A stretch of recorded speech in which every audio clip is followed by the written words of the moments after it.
গণতন্ত্র দিয়ে কি আদৌ ইসলাম কায়েম সম্ভব? এটাও আরেকটা বড় প্রশ্ন। গণতন্ত্রের যে ডেফিনিশন, আমরা জানি যে গণতন্ত্র কাকে বলা হয়, হোয়াট ইজ ডেমোক্রেসি। এর অনেক ডেফিনিশন আছে। এর সবচেয়ে জনপ্রিয় এবং সবচেয়ে প্রসিদ্ধ ডেফিনিশন যেটা আব্রাহাম লিঙ্কনের দেয়া, government of the people, by the people, for the people. তিনটা পার্ট আছে এই ডেফিনিশনের। এই তিনটা পার্টের মধ্যে একটা পার্ট গণতন্ত্র এবং ইসলাম সেম। ইসলাম যা বলে গণতন্ত্র তাই বলে, অর্থাৎ 100-র মধ্যে 33% মিল হয়ে গেল।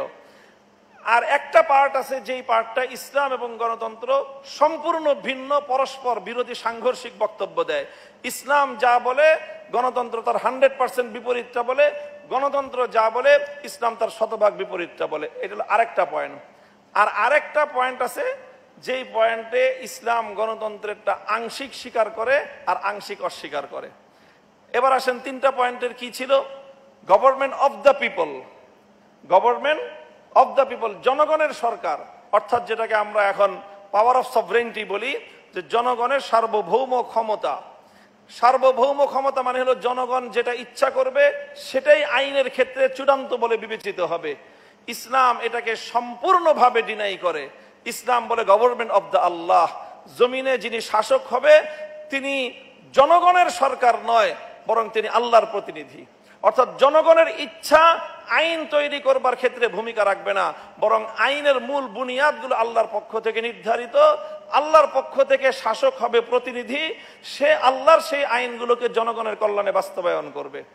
কাজে এই জায়গাটায় আমরা বলি যে ইসলামের কালিমা হলো লা ইলাহা ইল্লাল্লাহ, গণতন্ত্রের কালিমা হলো লা ইলাহা ইল্লাল পপুলেশন। অর্থাৎ সম্পূর্ণই হলো বিপরীতমুখী। যে তারা বলে সার্বভৌম ক্ষমতা মানুষের, ইসলাম বলে সার্বভৌম ক্ষমতা আল্লাহর। এখানে ঈমান এবং কুফরির পার্থক্য।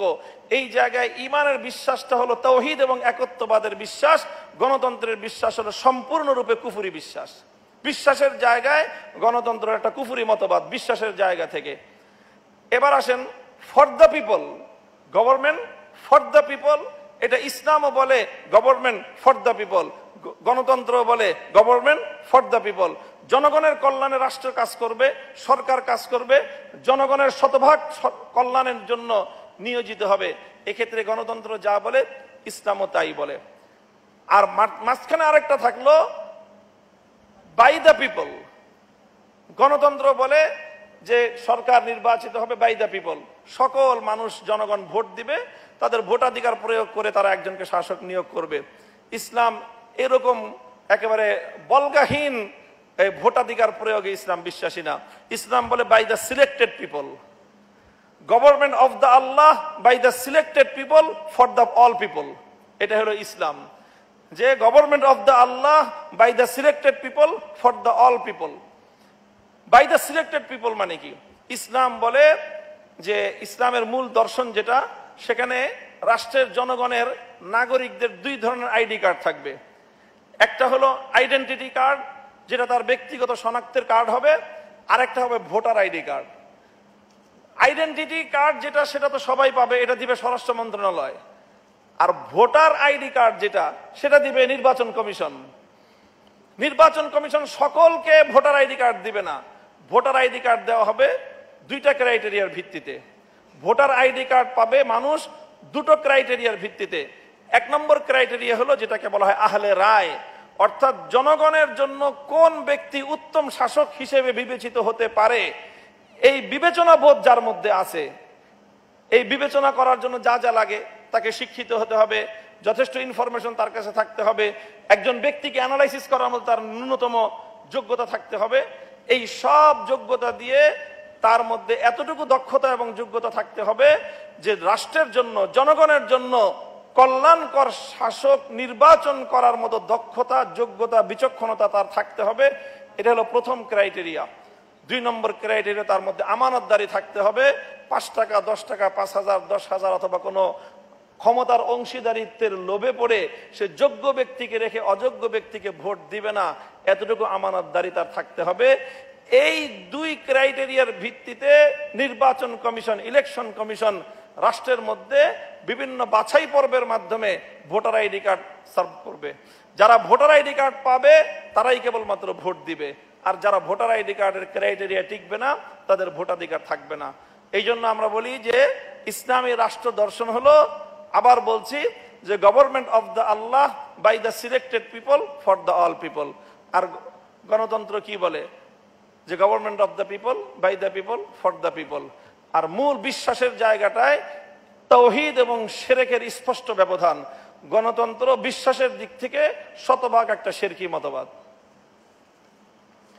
কাজেই এই জন্য এখন যেটা আমরা দেখি যে এখন অনেকেই গণতান্ত্রিক প্রক্রিয়া নির্বাচনে অংশগ্রহণ করে, এই নির্বাচন প্রক্রিয়া অংশগ্রহণ করার বৈধতা অবৈধতা সেটা একটা ভিন্ন প্রশ্ন এবং সেটা দীর্ঘ আরেকটা আলোচনার দাবি রাখে। এই ক্ষেত্রে সংক্ষেপে কথা হলো যে বর্তমান এই প্রক্রিয়ার মধ্যে যারা নির্বাচিত হন, নির্বাচনে অংশগ্রহণ করে যারা নির্বাচিত হন, সেই নির্বাচিত যারা হন তাদের মধ্যে দুটো দিক থাকে। একটা দিক হয় তারা এলাকার প্রতিনিধি হয়, এক একজন সংসদ সদস্য এক একটা এলাকার কি হয়? প্রতিনিধি হয়। দুটো না বরং তিনটা দিক থাকে তাদের মধ্যে। একটা হলো প্রথম তারা আইন প্রণেতা হয়, 2 নম্বর হলো তারা এলাকার মানুষের জনপ্রতিনিধি হয়, 3 নম্বর হলো তাদের মাধ্যমে একটা গভর্নমেন্ট ফর্ম হয়। তো গভর্নমেন্ট ফর্ম হওয়া কোনো ব্যক্তির মাধ্যমে এবং এলাকার মানুষের প্রতিনিধিত্ব করা, এই দুটোতে ইসলামের খুব বড় কোনো আপত্তি নাই।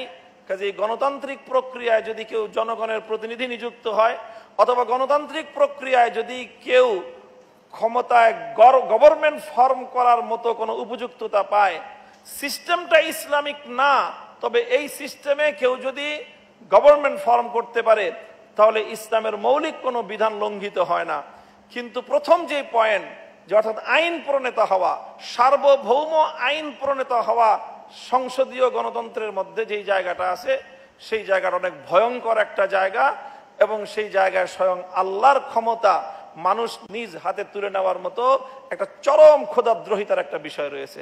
এই জায়গাটা থেকে এটা খুব ভয়ঙ্কর একটা জায়গা।